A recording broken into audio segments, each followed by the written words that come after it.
Spitali i përgjithshëm Ferit Murat në Gostivar ka nisur zyrtarisht kryerjen e operacioneve ortopedike fal bashkëpunimit me klinikën Toari Luc nga Shkupi. Ky është një hap i rëndësishëm për përmirësimin e kujdesit shëndetësor në rajon, duke u mundësuar pacientëve që të marrin trajtim cilësor pranë vendbanimeve të tyre, pa pasur nevojë të udhtojnë në qytete të tjera.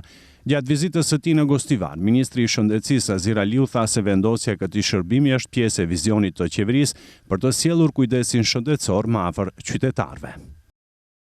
Sot jemi këtu në Gostivar për të ndarë me juve për herë të parë që do të bëjnë shërbime operative që nuk janë bërë deri tani në këtë institucion. Investuam që të jetë një sallë operative e cila do të mund të operohen të gjithë të pacientët që kanë probleme të ndryshme që lidhen me specializimet të traumatologjisë.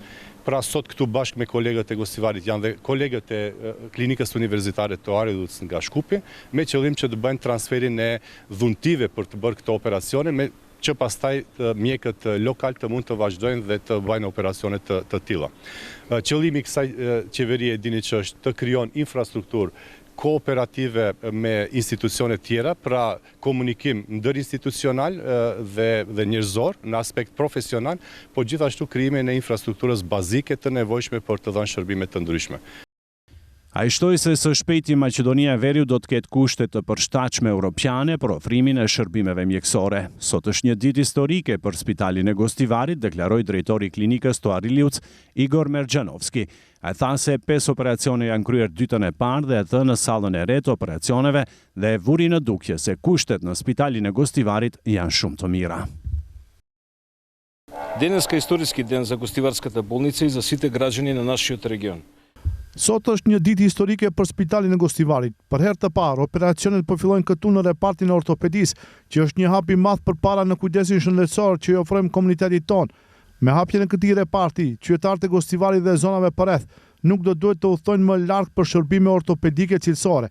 Pacientët do të marrin kushte të sigurta dhe moderne për trajtim, dhe mjekët dhe infermierët tanë do të jenë në gjendje të demonstrojnë njohuritë dhe përkushtimin e tyre në kushte më të mira. Merxhanovski theksoi se mjekët dhe infermierët nga Gostivari do të kenë mbështetje të plotë nga ekipi i mjekëve nga Shkupi përmes trajnimeve, konsultimeve dhe asistencës profesionale. Drejtori i Spitalit të Gostivarit Emri Bajrami bëri të ditur se gjatë periudhës së fundit janë realizuar disa investime të rëndësishme në bashkëpunim me Ministrinë e Shëndetësisë. Ai gjithashtu njoftoi për planin që pas zgjedhjeve të realizohen 37 punësime të reja në këtë institucion shëndetësor. Kemi arritur të hapim konkursin për 37 vendet të reja pune, i cili konkurs do të realizohet më njëherë mbas zgjedhjeve. Gjithashtu kemi bërë furnizimin e spitalit me tavolinë operative ginekologjike shumë moderne, si dhe me tavolinë operative ortopedike shumë të sofistikuar. Gjithashtu kemi mundësuar të rikonstruktojmë një pjesë të urgjencës, një pjesë të administratës ku punon sektori për financa. Gjithashtu, aktualisht vazhdojmë punimet në një pjesë të repartit internistik. Ne bashkëpunim me Ministrinë e Shëndetësisë dhe me Ministrin Zotëri Azir Aliun, kemi edhe shumë planet të tjera, kryesisht në plan të parë, prioritet kemi konstruimin e ginekologjisë me obstetrik dhe në të ardhmen mendojmë të hapim edhe një sallë për intervenime kardiologjike, respektivisht për koronografi. Në kuadër të vizitës së sotme, Ministri Aliu, i shoqëruar nga zëvendës kryeministri Aleksandar Nikolovski, inspektuan sallën e re për operime ortopedike, rikonstruimin e një pjese të repartit të urgjencës dhe hapësirave administrative të spitalit.